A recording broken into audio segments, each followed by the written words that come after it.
Welcome to another episode of the Married Game Podcast, where the voice you trust when it comes to lust, and we are who you hire when she lacks desire. On this show, we talk a lot about asses and titties, but this time we're going to talk about how Keith was super shitty. So here we go, Jesse. This is my favorite topic. Why Keith is such a douchebag, and we laugh about it now. Yeah, obviously, because of how blind I actually was to what was really going on and how the dynamic of this thing really worked. But I wanted to circle back again and just kind of remind our beloved listeners here, hey, listen, this was the dumb shit I was doing, but here's what I was thinking when I was doing it. Mm-hmm. Probably how you're thinking about, like, there was many times I'm like, she's the wrong girl. I'm right. I'd call my friend, dude, look at how right I am again. Yeah. You know what I mean? They're like, yeah, you are. Yeah, exactly. So right, she left you, you dumb. You know what I mean? So it's like you think a certain way as a guy, that things are a certain way, but they're not actually that way. Mm-hmm. So do you remember some of the top things that used to just piss you off about me? Not that I left, not that I forgot Mother's Day. That was the icing on the cake. But what built all that resentment and ire and, frankly, disconnection? What were some of the daily things? Well, overall, you were extremely neglectful. So you never you kind of would ask how my day is, but not listen or not really care, or even would you even do that? I don't know, because you've been doing it for so long now. It just was an expectation of you're good and listen about me and then give me everything I want and let me not invest any time or effort into you. As a human, I felt like you didn't even know me. And I just was walking around the house and you're just like, you know? Yeah. That's how I felt. Yeah. Almost what was your thinking through that? Entitled. Though? I was thinking, I provide a great life for us, so you don't need to get to know me? That didn't cross your mind? Here's a couple of things. I'm not going to say the top 17, but at least maybe the top 4.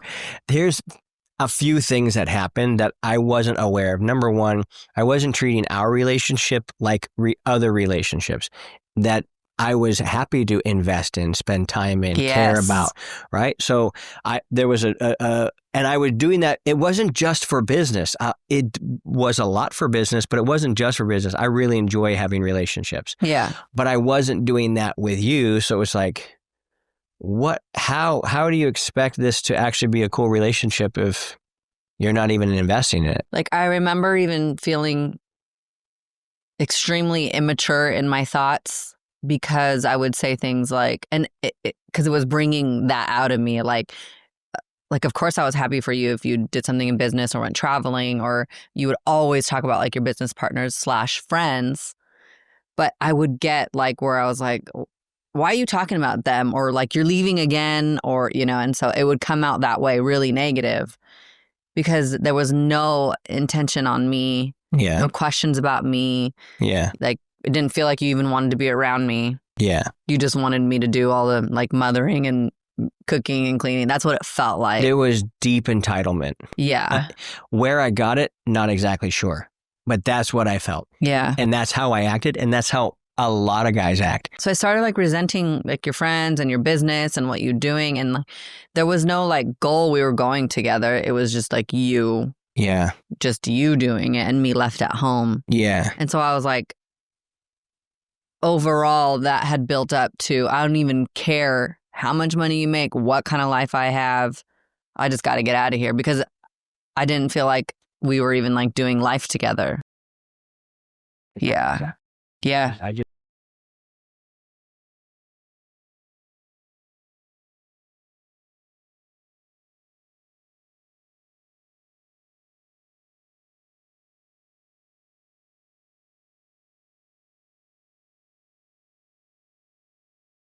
Yeah. But they don't hear it from their partner. Mm-hmm. And so they're just getting 2 different sets of data. So when you hear it from a lot of people and then not from one, you're like, she's the problem. That's probably what happens. Yeah. Yeah. But they're not dealing with the real you. They just see that you. There's not an implied expectation. I think Right. there's a lot of expectations for a modern day relationship that, for better or for worse, are implied, and they are expectations. I think some expectations are good because I had an expectation of you to be a good dad, Yeah. and that wasn't being met. And although I feel like I could take a lot, and I was like, well, we have fun together, or like I would try to justify it. Yeah. But ultimately, it's like you weren't being a good dad at all. And that, I think, was the icing on the cake. So, like, you did forget Mother's Day, which is me having a child, and I was the mother, and you forgot. Like, how dumb is this My guy? biggest pride and joy, right? And you forgot. And I was like, out of all the things, and then that, I was like, It's a total lack of care. No matter what I said, no. the actions were total lack of you're like, care. I love you, and Yeah, but you're my like, best friend. you're You like, say those things. I'm except like, we're not. right. Except that's not actually how it works. And what would happen is, this is what I think I don't remember. It feels like an eternity ago when we would we were really in that. Yeah. But I feel like there may have been some situations where we would go out and have fun, and it would kind of like almost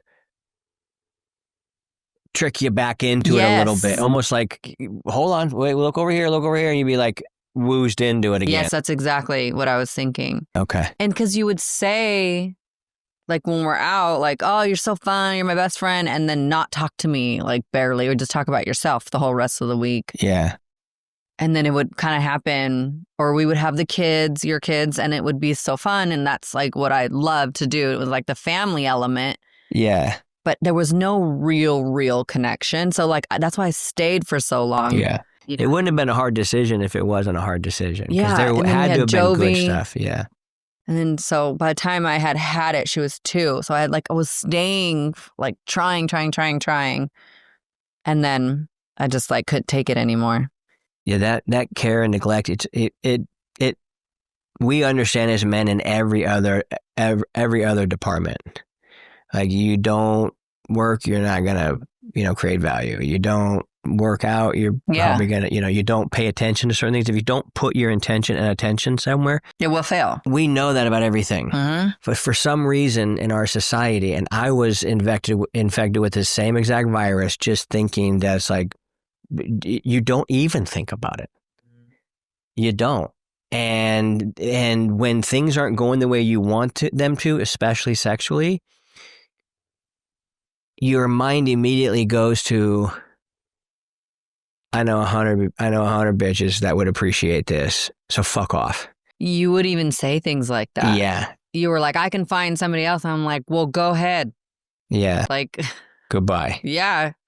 They'll smell your shit the same way I did. Like, you can't fake it for that long. Until you awake, you're going to be sleepwalking right into another relationship where you're like creating the exact same thing. And here's what happens. This is what's really wild, is when you are thinking these things, unless you change your thinking around this, you're doomed to repeat the same pattern. Like, it's just the same pattern. And it will always look like you're right and they're wrong. Until you have to finally just go, okay, hold on a second. I can't be the right one in every one of these situations. So that was a big, huge shift for me. It's just so interesting how how men get there like that. Yeah. Like, what's the root, and why do most men think that way, entitled or neglectful? Like, how come they don't think they need to put effort into the relationship when they put effort in everything else? That is such a good question. When you boil it down to that, it's like, okay, so you're willing to put effort in everything else, but not this. And then how does it become where men now treat their wife like their mom, or they call them complaining and putting all that onto them and not step up as the leader? Now it's in the woman's hands. And there's so many cases like that where I talk to the woman and they're like, he just like calls me complaining. He takes one kid and can't handle it. How does she become that role to him? I got a couple different answers. So I think when you have colloquialisms, sayings that are through a society that everybody knows, regardless of who you are, that tells your mind what the limit is. So, for example, the honeymoon phase, just calling it a honeymoon phase, and it's going to last for about 2 years, and then it's going to go away, and then it's fucking all downhill from there. Everybody knows that. And yet, it's a lie. So they just, did you ever hear that there was this old lady, she would sweep her patio, and then the young granddaughter eventually started sweeping, but then she started going taller and taller and kept bending over, and she goes, why don't we get a longer broom? And it's, and they thought it was like something special. We all got to bend over. And she's like, nah, it's just the longest stick I could find. You know what I mean? Something to that effect. So it was like, sometimes we walk into limitations because everybody around us has also collectively agreed this is the limitation. Until someone goes, you're wrong. But first of all, who's challenged? Have you heard anybody challenge the honeymoon theory? No. Okay, no, neither have I. That's one. Nobody's talking about. Number two, have you fucking seen it? Like it get better after? You go, oh, this couple, their relationship keeps getting better. Is there a movie about it? Is it on any of the People magazines? Is it on any of the TV shows? Or is there a reality show where this marriage just keeps getting better? Reality show? It's just it's nowhere. I mean, maybe, I don't know, but it's not. Yeah. So we have implied limitations. We have 0 examples. And we have, you will fight, have you ever said you'll fight for your, if you'll fight for your limitations, you can have them? Well, because these are the limitations we have, everybody wants to now stay in line within those limitations. So anybody who even steps out of them is heralded a kook. They're cut out from the society. So it takes a tremendous amount of internal fortitude to say, actually fuck off with all these, and then even step into it and go, hey, there's a better way. Yeah. These are why I think I didn't meet anybody that was like me now. If I would have met somebody like me now, I would have gone, no, I want to do that. I want to be that guy, no lies, no secrets, what the fuck? And he has it, I want that. Yep. I had no example of it. I still don't. Yeah, I know. I still don't. I'm trying to think of maybe, there's some people with some beautiful marriages and stuff, but it's like, but yet every guy who follows what you and I talk about overcome the Trevor that you're speaking of, those mindsets, and come into this Sancho provocateur mindset, and their whole world changes almost overnight. Mm-hmm. It's so fast, and it could happen overnight if the guys could accept reality. That's what I feel like. I had a hard time accepting reality when I realized you actually have to do this for you. I was like, that goes against everything I've done. So that's what I think why some men get to there. And then an more interesting question is, once they've been awake, why do they fall back asleep? Yeah. Why do you think it is? I think sometimes it gets exhausting. They feel like they just get exhausted or overwhelmed with life. And that's just a thought. I was thinking, why would it be exhausting? Because living the standard is not exhausting. Living the standard and getting no fruit and result from the standard that you're hoping for, that gets exhausting. Yeah, exactly. Right. Yeah, exactly.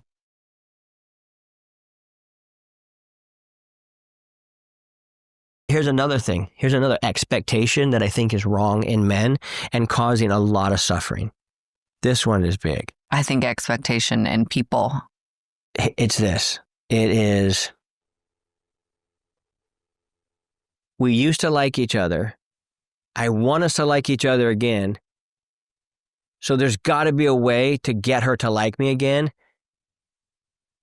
And I won't accept anything else. And they have a hard time struggling with the fact that, first of all, that's another human being. They just might not like you anymore. Number 2, you might actually not be very likable anymore. Number 3, you actually get to set some boundaries for your life. And if she doesn't want to go in those because she's a different human being, you can accept that. They have a hard time accepting that. And accepting that if this person doesn't want to live to that standard, that there are a lot of other people out there that will. So that all comes down to one root of scarcity. But what is it? How does it like manifest its like devious head? It's through that thinking. It's the shit. I can't accept the fact that that's just that it actually is too far gone. Some of the happiest guys that come through married game get a divorce. You know exactly who, I mean, you could. Also, some of the happiest relationships break up and get back together. Yeah. Yeah. That could happen too. We like stuff on our timetable. And I think there's another thing that is at play here for why men fall back asleep. It's they get entitled.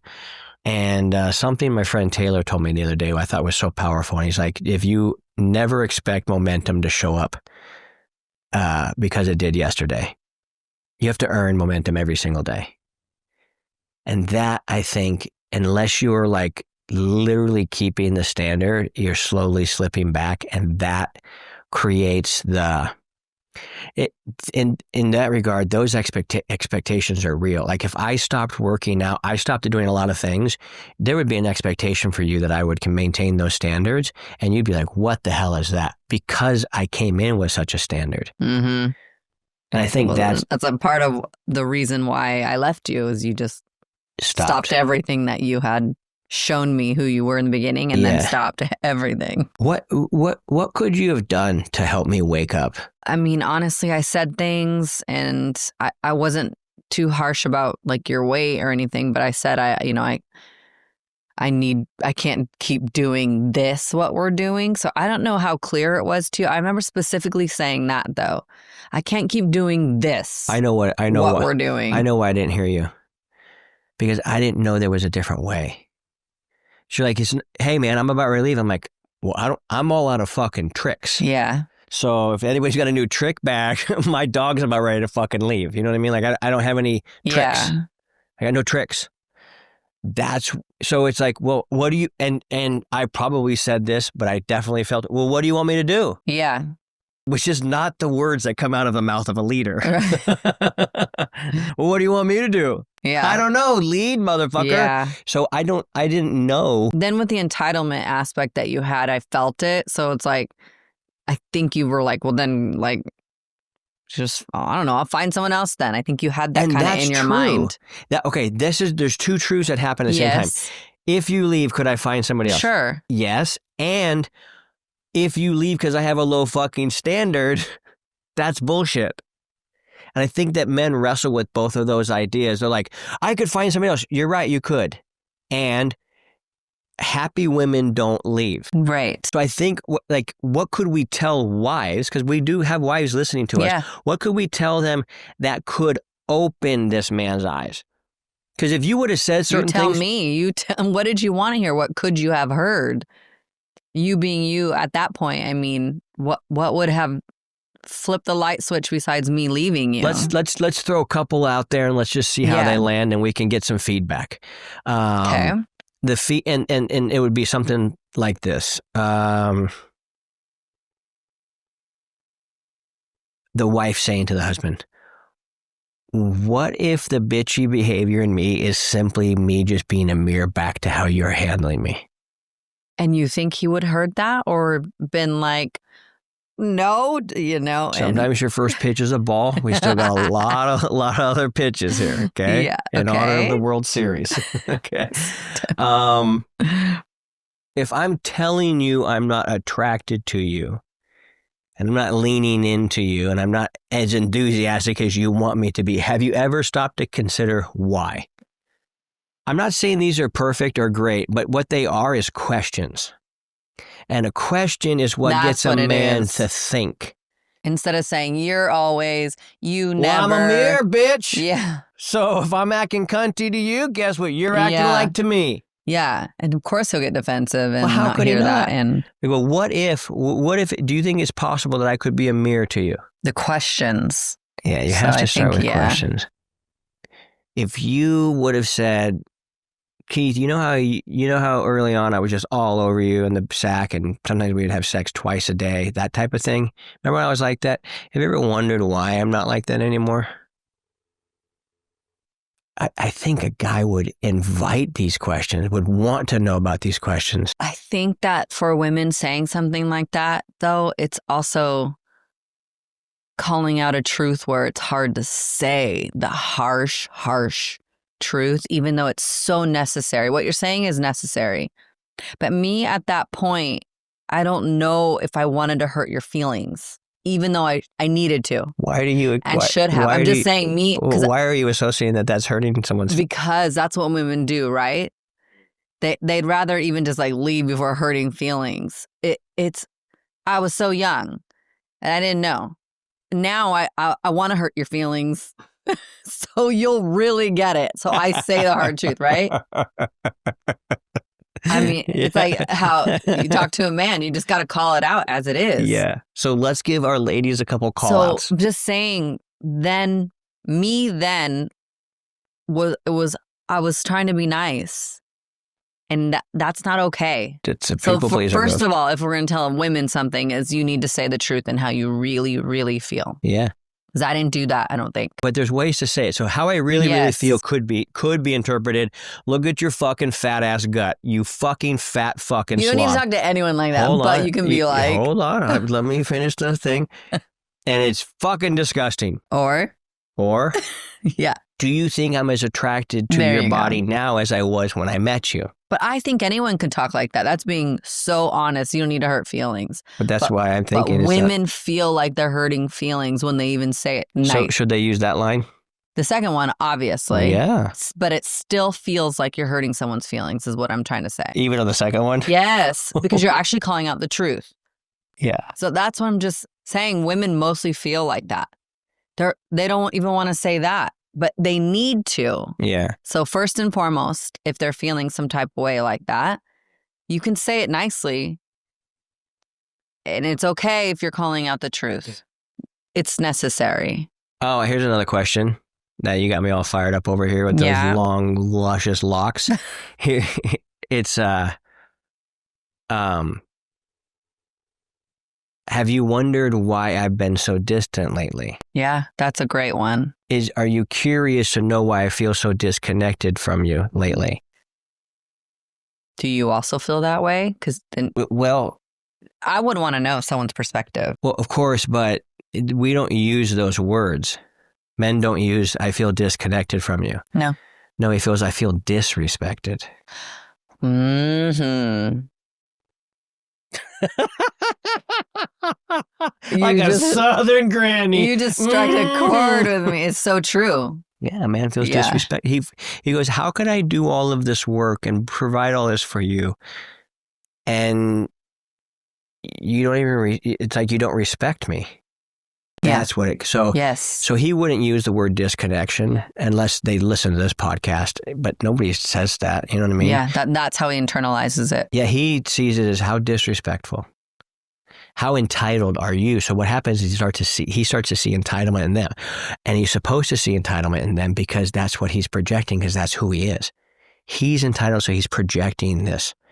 You know, when we were driving with Jovi the other day and she's like, well, I think this. I go, that's cool. That's your projection. Like, if that's what you want to believe, you can believe that. It doesn't mean I have to believe that. But if you want to believe it, believe it. That is the essence of what I'm talking about. Where he can go, okay, hold on.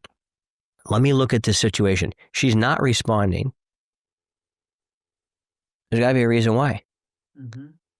That's why we always say, start with your side of the street. Like, just get excited about hitting these dials every day in a way that makes you feel like, I fucking did that. Once you feel that, somebody can say a lot of harsh things to you, and you can go, yeah, I can work on that. Exactly. Yeah, I can work on that. Shit, even when you and I had a disagreement yesterday about stuff, and I can't wait to have another conversation about it. But I got emotionally worked up. I started doing my little dance around the kitchen. You're like, what the my fuck God, you is like this? what do you like shuffle your feet I'm or like something I with get in energy? I get in Coach Keith mode. I know. And I was like, I'm your wife, not your men, you're like, not don't your talk to me like a guys. man. I'm like, I'm just telling you the truth. I'm telling you my perspective. But it's different. And I was like, you know what?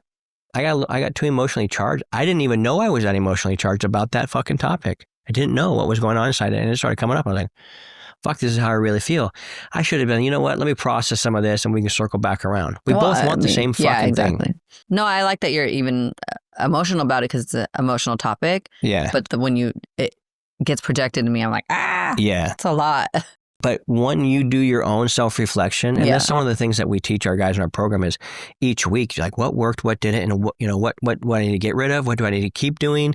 What do I need to just start doing? What do I need to start? What do I need to stop? And what do I need to sustain? Kind of that mentality. Yeah. So you're constantly looking for improvement, going, man, I wasted 4 hours this week with this shit. I got to delegate that, or we got to delete that out of my life altogether.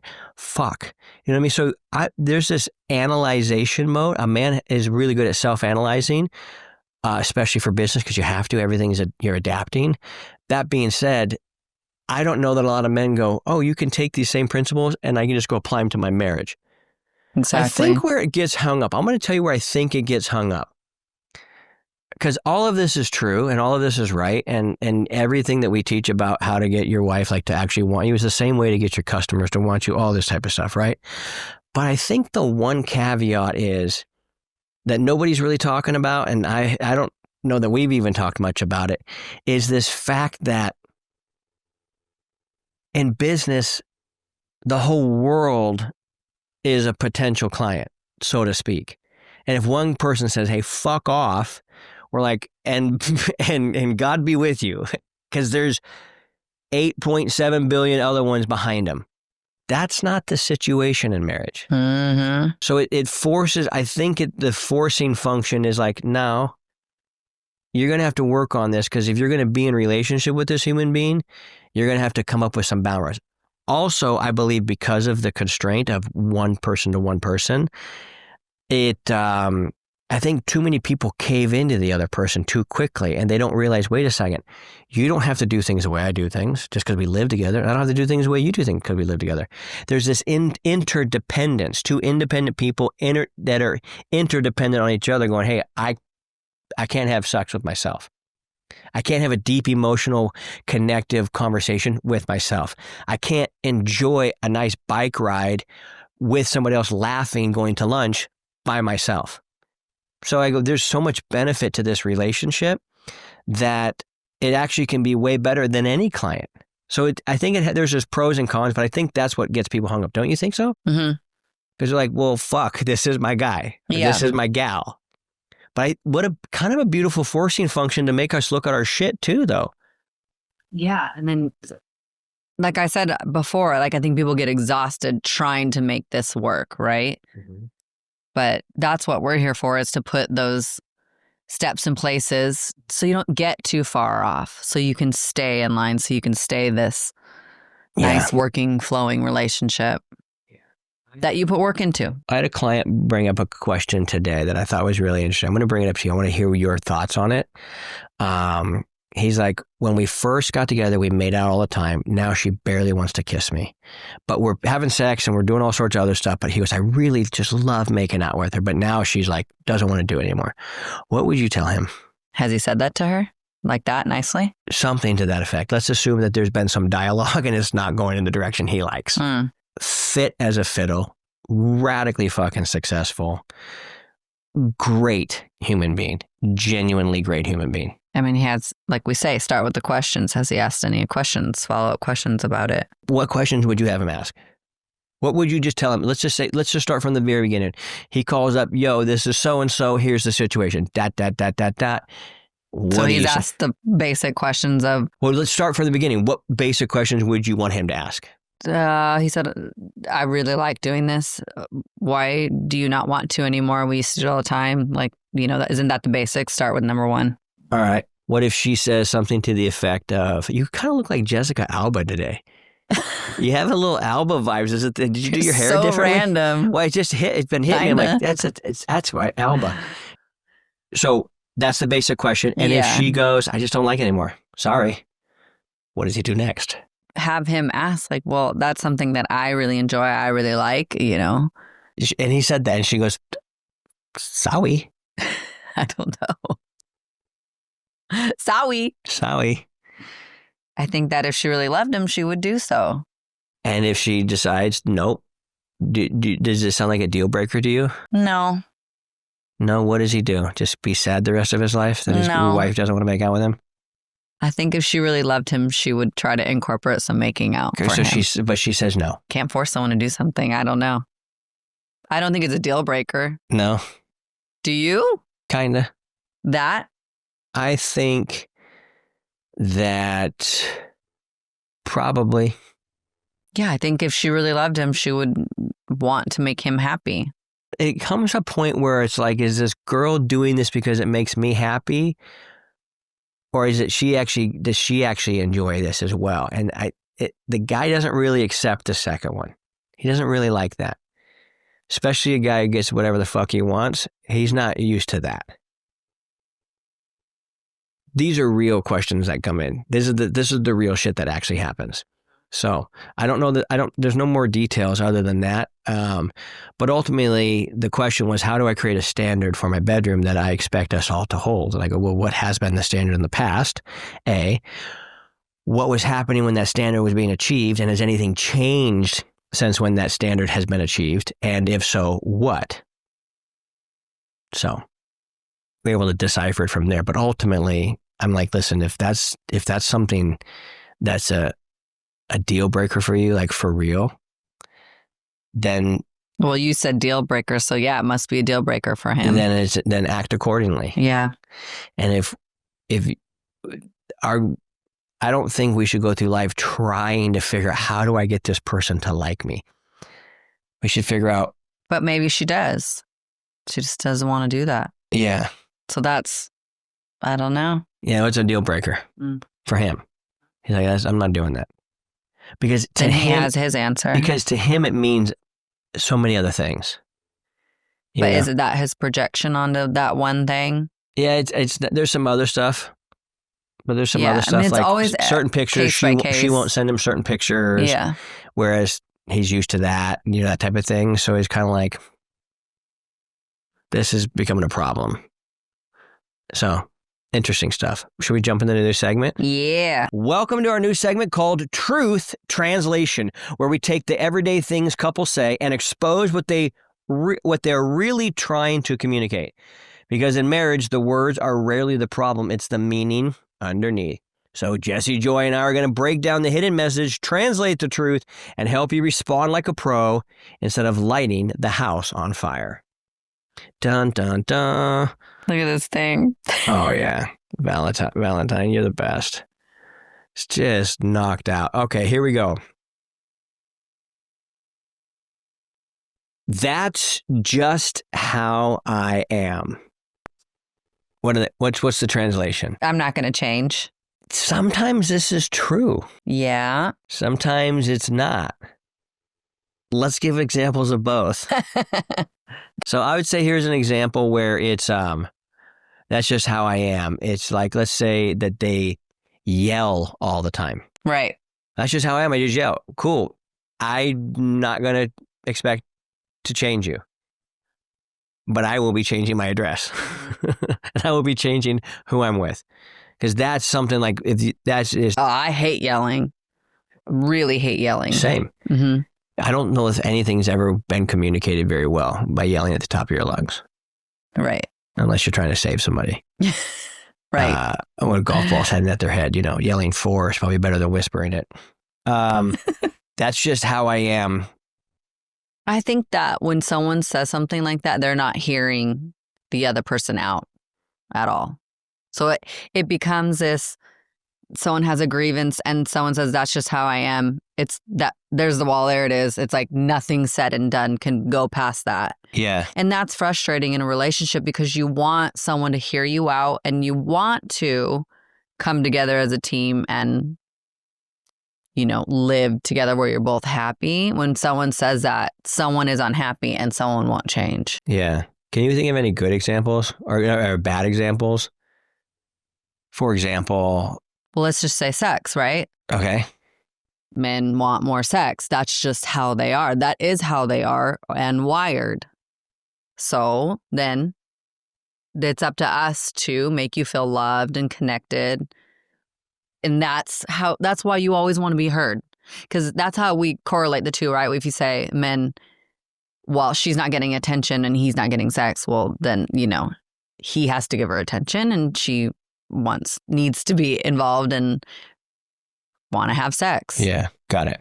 I think you should always hear each other out and never say, that's just how I am. But when you can say that in other ways, you can like come together and possibly try to find the middle ground for both of you guys. So like if you came home yelling all the time, that is my hard boundary. I don't like yelling. And you're like, that's how I am. That's not how I live. And yeah, looks like we got to go our separate ways. Exactly. For that one. Yeah. Yeah. I'm thinking of maybe more specific scenarios where, a guy is like, hey, I want a blowjob. And he's like, no, I don't do that. Just how I am. You know what I mean? Like that's a real scenario. Yeah. Where that happens. We get that question from time to time. Well, like I said about the kissing thing, I think that she should want to make him happy. Yeah. Because he wants to make her happy, should be, in other areas too. So I think that's a part of having a great relationship. Let me give a reframe to this too. A reframe that really helped me because, some of the things that you enjoy that I do, that when I do them, you like feel this extra special love, acts of service, right? Even the smallest, just filling up your water, like it's so small, right? That's a lot of the things that you really enjoy actually don't come naturally to me. And some of the things that I may like maybe don't exactly come naturally to you. And it used to bother me. And I'm probably sure it bothered you. And maybe even still does sometimes. Sure. The reframe that helped me was going, if somebody's willing to do something that they don't normally naturally do, and they're doing it because they know you like it, that's almost like an extra layer of love that they are slathering on top, saying, I like you and love you so much. And I know this is your food. This is your In-N-Out burger. I want to feed you what you like. And you show up that way. I would have thought, oh, that guy's just changing who he is to make her happy, yada, yada, yada. When in fact, I don't see it that way anymore. I think there's a higher frame above that simply says, no. If this lady is coming with care package instructions that says, when you do this, you do this, you do this, my little flowers and plant leaves will bloom, how dumb would you be not to listen to that? You just nailed it. Right? Because now they have to try hard, like extra. So when you do those things, I notice them because it's extra for you. And I really appreciate that. And it's made me grow. Because you're trying, and I love that. It's made me grow. If there was a gal that was just like me, right? And liked all the same things I liked, thought all the same ways I did, I wouldn't need to grow. Wow. Think about the things that you do for me or the way that you see life because of me that's made you grow, and the way that I do things for you and the way I listened to you and heard you that has made me grow. We always want the easy thing. Yeah, of course. But the thing that you work actually for is better. And then when you work for it and it's your standard, there's no greater feeling.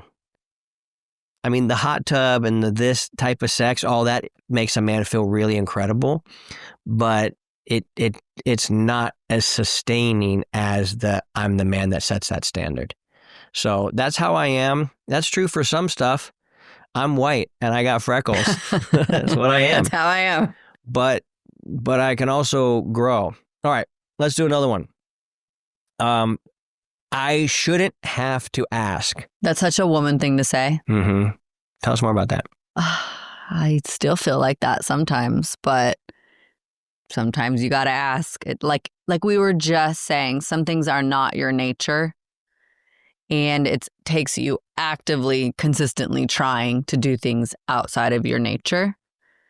Yes, some things become a little more natural, but it's still not your nature.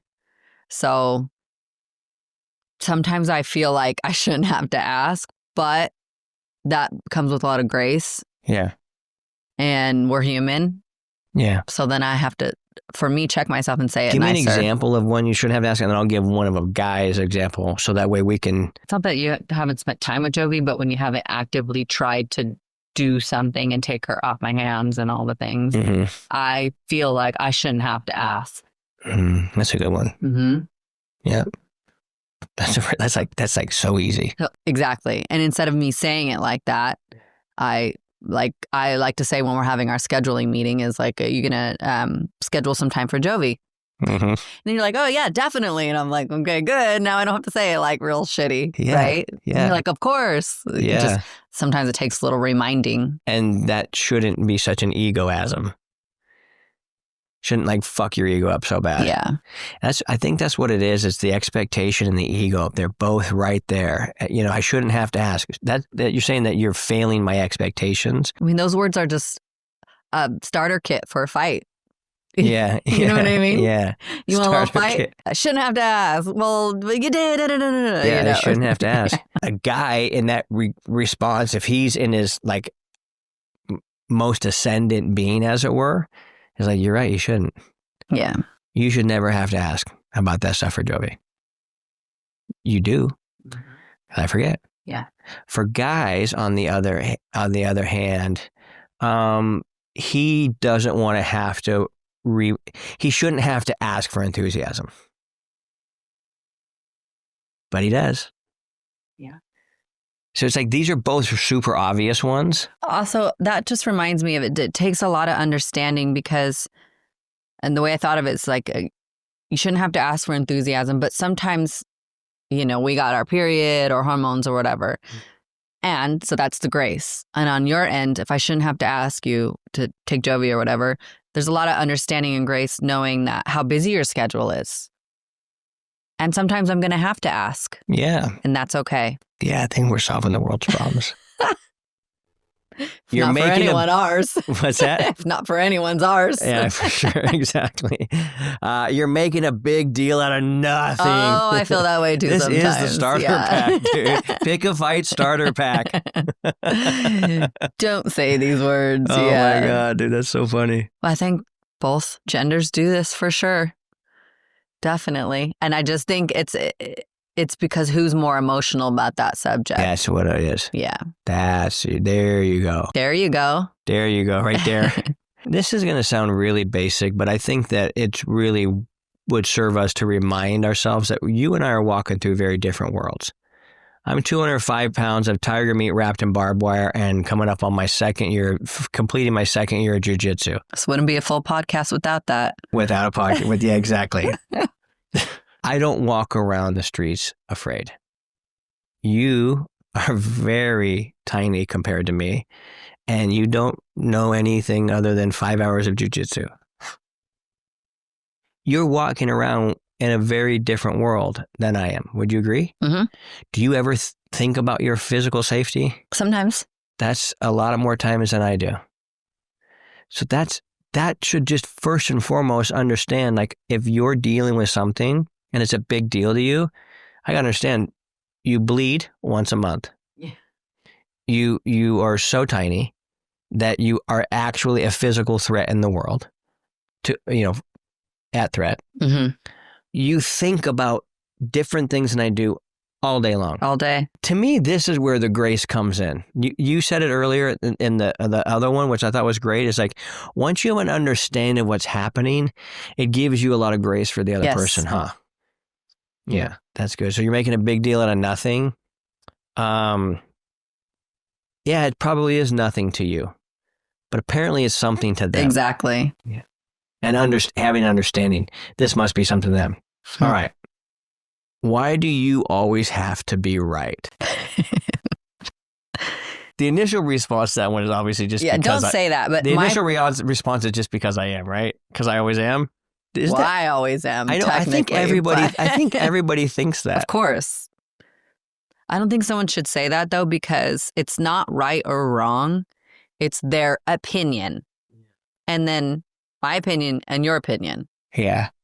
It's not who's right or wrong. It's just the way we're thinking about something. Is an argument basically somebody trying to convince the other person of their Sure way of sounds thinking? like that, doesn't it? I was just Sure thinking about our sounds like that. situation yesterday. Yeah.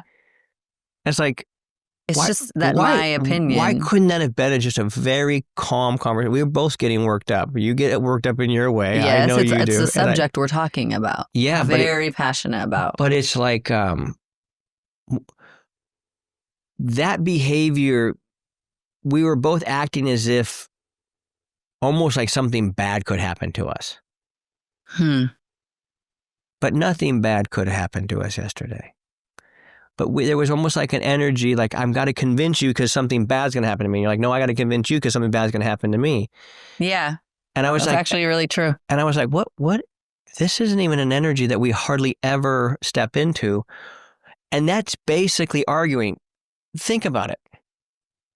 Anywhere I go in the world, if somebody doesn't like me, it does not matter. Right. But if you don't like me, It's the end of the world. well, now we got a fucking problem. Yeah. And it's not even just so much like, it could be agree with or, like certain things, think certain ways, have a belief system about a certain thing. Yeah. And yet, like what brings up that emotion is that's wasted emotion. What happened yesterday was all wasted emotion. It was real. We were obviously very emotional about the topic and we had some opinions about it. Yeah. But I don't understand why there was a need. It was almost like conversion energy. Like you were trying to convert me to your way of thinking. I was trying to convert you to my way of thinking. Yes. Where does that come from? I don't know. Like, why couldn't we just say our opinion and our thoughts and then think about each other's opinions and thoughts and then come back together and be like, okay, why can't we come together and come up with a conclusion now? We stepped into a frame it was a losing frame. It was a losing frame. Halfway through, we almost corrected it. I go, hold on, we're on the same team. What is the actual goal we're both trying to get? Forget how we think we're going to get there. What is the solution? And it was boom, boom, boom. And then we got a little emotional again. But the bottom line is, it's so weird if you like really step out of it. There's almost like a fog going on when you're in the middle of it, where like, and I start doing my thing. Oh, you're shuffling. Your feet shuffle like this and you talk like this. I am showing you point by point. You're reasoning why, obviously. And I'm like, there he goes again. There's that shuffle. Oh, there's the icky shuffle. There's the yacky shuffle. All right. Let's do one more. Here we go. You're overreacting. But that's just like the other one. Did you say that? Did I already say we were overreacting? I put them out of order, so... I'm always the bad guy. Oh, there we go. I'm always the bad guy. What does that mean to you? Because more of a man would say that, right? Why would a man say that? No, I've never heard really a woman say that, but they could. A woman would, yeah. Yeah. If a guy's pouting about sex. That's probably why I haven't really said it. Yeah. That's true. That's so fucking funny. Well, have you ever heard me say that? No. I don't think you've said that either, but people do say this. And I think the energy is he feels like he's the one who's always wrong. Mm-hmm. I'm always the bad guy. And maybe because he's just not being the leader he needs to be. So it's always like a victim projection. Yeah, that's what's actually happening. Yeah, exactly. That's the core of it. I'm just trying to think of a scenario that I'm going to give you a wacky scenario. It's real, but it's going to sound wacky. All right. Babysitter's late. He's not quite dressed for what he needs to, so he's running late. She has an important thing that she had to get off for the kids, but that's not going too well. And then he doesn't open her door and she gets really pissed off. He puts her in the car. They're going on a date and she's all upset and mad. And he's like, what's wrong? He's like, well, just the babysitter, and then you did this. And then he's like, I'm always the bad guy. Why am I always the bad guy? We're putting energy. The words don't necessarily mean this, but the energy that we're putting into it is, he's like, why are you always blaming me? But saying, why am I? Oh, it's not even a question. It's just, I'm always the bad guy. Oh, I'm always the bad guy, aren't I? Could she say that in scenario 2? Because now she's starting a fight by even mentioning it, even though he didn't do the things he's supposed to do. I guess so. Yeah. But it could also, this could change very simply by just going, have you noticed that I'm always the bad guy in all the scenarios? Have you noticed that? Sometimes I'll ask you a question in the middle of it and you'll go, I hadn't thought about that. You even said something to me that I hadn't thought about. I go, I hadn't thought about that. We're pretty good at that. We got about a B+ on that Depends on where my emotions are at, I think. Yeah, that's a good point. Yeah. But that energy of like, have you noticed, if he was calm and said, hey, every time we argue, it seems like I'm always the bad guy. Tell me more about that. Well, then she could explain all the things that. Exactly. But what he short circuits it. I'm always the bad guy. That's not leaving room for open and honest conversation, right? It's the opposite of curiosity. Exactly. It's I'm always the bad guy is a judgment. Now it's a fight. Starter kit. Yeah, starter kit. Prize fight starter kit. Let's go. Oh, well, hopefully that has given you some insight today on some of the things that we went through, struggled through, and have worked through, and created some new frames around to see things. Now, when I say frames, I'm talking about the lens with which you see something through. If you had a red gel on your lens, everything you see would be red, or a variation thereof of red. But if you were to then put a yellow lens or yellow gel in front of that lens, everything would be yellow. So what lens you're looking through and the tint and the perspective that you're viewing it through determines literally everything. So in the past, you would see these tough guys, what are you looking at? What are you looking at? Like, that was the attitude. Like, don't mad dog me. What are you looking at? Like, it 90s. Like it hurt their little heart to be stared at. You know what I mean? Yeah, for sure. And they were tough guy. What are you looking at? I'll give you something to look at. Like this type of machismo, right? And it's like, that's the weakest, most insecure shit on planet Earth. And that's kind of this energy is they were looking through a frame that if somebody was looking at them, that they were disrespecting them or doing something wrong to them. But you don't have to look at it that way. And that's not a very peaceful existence. If you look at everybody looking at you wants to fight you and they're trying to mad dog and you got to one up them, you're going through life at war. Or same thing, guy looks at you and you can go, I get it. I understand why he's looking at me. Not a lot like me. Huge difference. And now you're walking through like, I got a fan. I got a motherfucking fan over there just staring at me. Those are two different existences. If you don't like blowjobs as much as I like blowjobs, and you're just doing it because I like it, I'm mad that you don't like it. You got to change who you are. Or I can go, dude, you're getting down on that thing like somebody who really likes this shit. And I know you're doing it for me. That's fucking epic. Oh my God. You're the best. Yeah. Two in time. One is at war. The other one is at peace. So when I talk about frames, I'm helping you shift your perspective of how you see things to actually create the peace that you want. That's it. You had it at one time when you were in the honeymoon phase. You just were told to believe that was the best that would ever get and it was going to go down from there. We're here to tell you, surprise, it can get better if you're committed to getting better. That's it. And that's what we help men do. So you can go to marriedgame.com, watch a short video there, fill out an application and talk with me on the phone. Or if you want to read the book, go to marriedgamebook.com and we lay out step by step exactly how this thing works. So you don't have any other excuse to stay stuck. You can either have me send you a free book to show you how to do this, or you can jump into our coaching program and we can show you exactly how to do it damn near overnight. That being said, keep crushing it because that shit is contagious.